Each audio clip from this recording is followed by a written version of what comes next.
Selamat pagi Ibu, perkenalkan nama saya Murlin Herawati Ledo dari tingkat 3 reguler A. Di sini saya akan mempresentasikan materi KMB 1 tentang sistem pernapasan.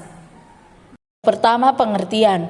Pernapasan atau respirasi adalah proses mulai dari pengambilan oksigen, pengeluaran karbon dioksida, hingga penggunaan energi di dalam tubuh. Sistem pernapasan pada dasarnya dibentuk oleh jalan atau saluran napas dan paru-paru beserta pembungkusnya atau pleura dan rongga dada yang melindunginya. Normalnya manusia butuh kurang lebih 300 liter oksigen per hari. Asma adalah penyakit yang ditandai dengan penyempitan saluran napas sehingga penderita mengalami keluhan sesak napas atau kesulitan bernapas. Asma merupakan penyakit yang tidak bisa dianggap sepele. Berdasarkan data WHO tahun 2006, sebanyak 300 juta orang menderita asma dan 225 ribu penderita meninggal karena asma. 80% terjadi di negara berkembang akibat kemiskinan, kurangnya tingkat pendidikan, pengetahuan, serta dan fasilitas pengobatan. 2. Definisi ISPA. ISPA atau infeksi saluran pernapasan akut adalah infeksi yang menyerang hidung sampai alveoli.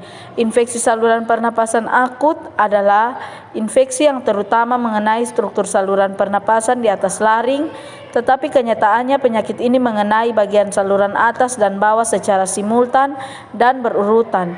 Infeksi saluran pernapasan akut akibat polusi udara adalah infeksi saluran pernapasan akut akibat polusi udara adalah infeksi saluran pernapasan yang disebabkan oleh faktor resiko polusi udara seperti gas buang sarana transportasi dan industri. Yang ketiga, etiologi ISPA. Virus dan bakteri merupakan penyebab pada kasus infeksi saluran pernapasan akut.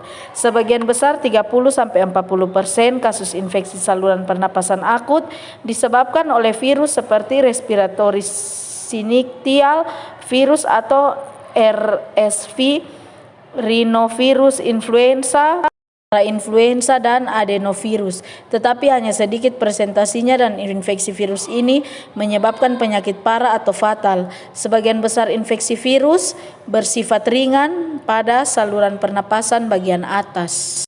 4. Faktor resiko yang mempengaruhi ISPA. Beberapa faktor resiko yang mempengaruhi terjadinya infeksi saluran pernapasan akut antara lain sebagai berikut. 1. Usia ISPA. 2. Jenis kelamin. 3. Status gizi. 4. Polusi udara. 5. Pendidikan faktor lain yang mempengaruhi morbiditas dan mortalitas ISPA. 6. Status sosial ekonomi. Yang kelima, tanda dan gejala ISPA. Menurut tingkat keparahannya, ISPA dapat dibagi menjadi 3 golongan, yaitu 1. ISPA ringan atau bukan pneumonia, yaitu seseorang dikatakan menderita ISPA ringan apabila ditemukan gejala batuk, pilek, dan sesak. Yang kedua, ISPA sedang atau pneumonia apabila timbul gejala-gejala sesak napas, suhu tubuh lebih dari 39 derajat, dan bila bernapas mengeluarkan suara seperti mengorok. Yang ketiga, ISPA berat atau pneumonia berat apabila kesadaran menurun, nadi cepat atau tidak teraba, dan nafsu makan menurun. Itu bisa dikatakan dengan ISPA berat atau dengan kata lain adalah pneumonia berat. Yang keenam, cara penularan. Sebagian besar kasus infeksi saluran pernapasan akut ditularkan melalui droplet pada mukosa hidung atau konjungtiva, inhalasi aerosol yang mengandung partikel kecil, dan infeksius dengan berbagai ukuran, atau melalui kontak tangan dengan sekret yang mengandung virus atau bakteri yang berasal dari penderita ataupun lingkungan. Infeksi saluran pernapasan juga biasanya terjadi melalui kontak dengan benda mati seperti bermain kartu atau melalui kontak langsung seperti bersentuhan tangan yang terjadi melalui berjabat tangan. Yang ketujuh, klasifikasi infeksi saluran pernapasan akut atau ISPA. Menurut Depkes RI 2005, infeksi pada saluran napas merupakan penyakit yang umum terjadi pada masyarakat.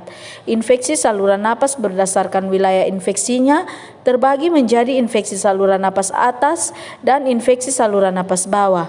Infeksi saluran napas atas meliputi rinitis, sinusitis, faringitis, laringitis, epiglotitis, tonsilitis, dan otititis.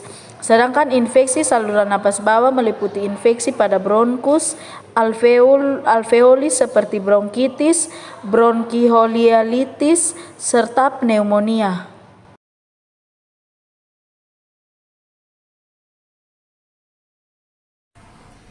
Baik Ibu, saya telah selesai mempresentasikan hasil kerja saya. Sekian dan terima kasih.